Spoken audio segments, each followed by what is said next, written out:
अथ समाधिपादः। अथ योगानुशासनम्।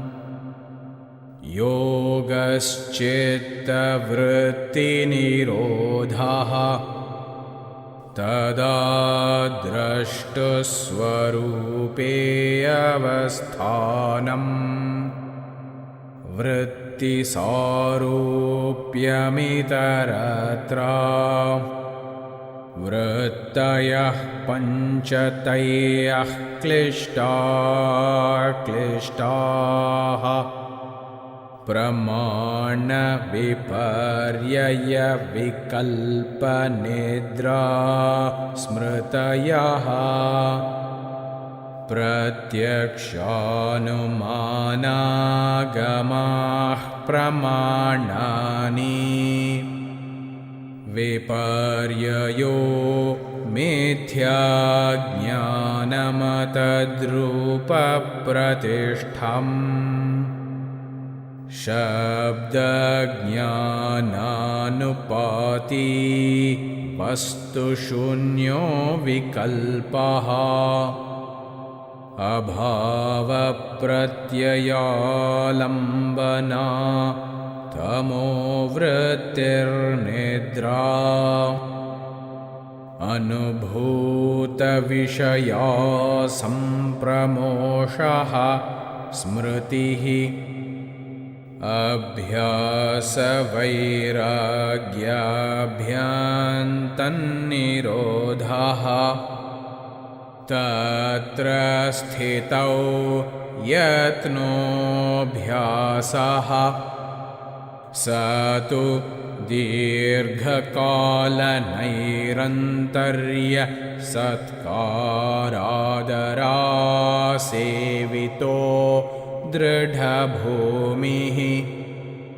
दृष्टानुश्रविकविषयवितृष्णस्य वशीकारसंज्ञा वैराग्यम्। तत्परं पुरुषख्यातेर्गुणवैतृष्ण्यम्।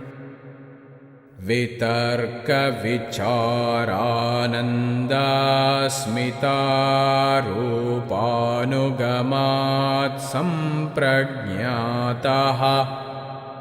विरामप्रत्ययाभ्यासपूर्वः संस्कारशेषोऽन्यः।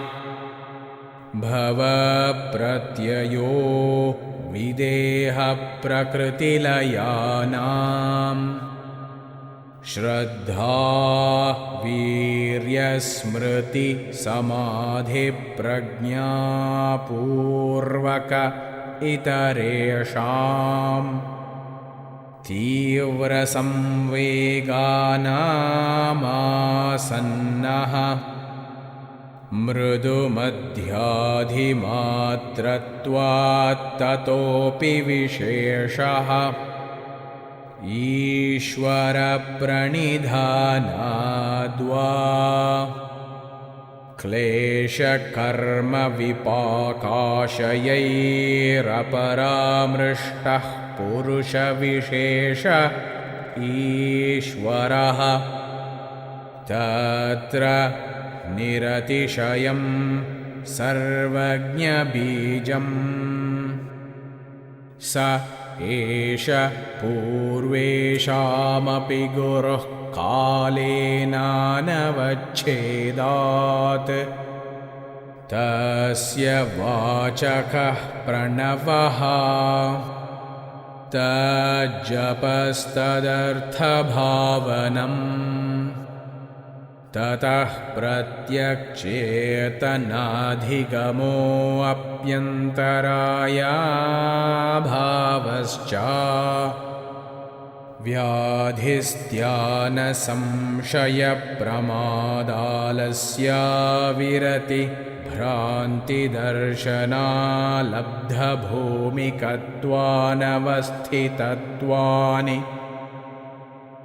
चित्तविक्षेपास्ते अन्तरायाः दुःखदौर्मनस्याङ्गमे जयत्वश्वासप्रश्वासा विक्षेपसह भुवः तत्प्रतिषेधार्थमेकतत्त्वाभ्यासः मैत्री करुणामुदितोपेक्षाणां सुखदुःखपुण्यापुण्यविषयाणां भावनातश्चित्तप्रसादनम्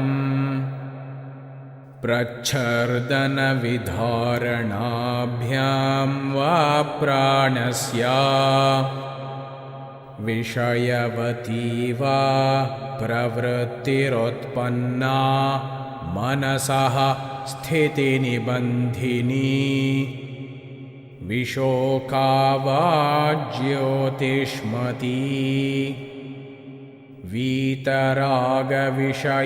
वा चित्तम् स्वप्ननिद्रा ज्ञानालम्बनं वा यथाभिमतध्यानाद्वा परमाणुपरममहत्त्वान्तोऽस्य वशीकारः क्षीणवृत्तेरभिजातस्येव मणेर्गृहीतृग्रहणग्राह्येषु तत्स्थतदञ्जनता समापत्तिः तत्र शब्दार्थज्ञानविकल्पैः सङ्कीर्णा सवितर्का समापत्तिः स्मृतिपरिशुद्धौ स्वरूपशून्ये वार्थमात्रनिर्भासा निर्वितर्का एतयैव सविचारा निर्विचारा च सूक्ष्मविषया व्याख्याता सूक्ष्मविषयत्वञ्चालिङ्गपर्यवसानम् ता एव सबीजसमाधिः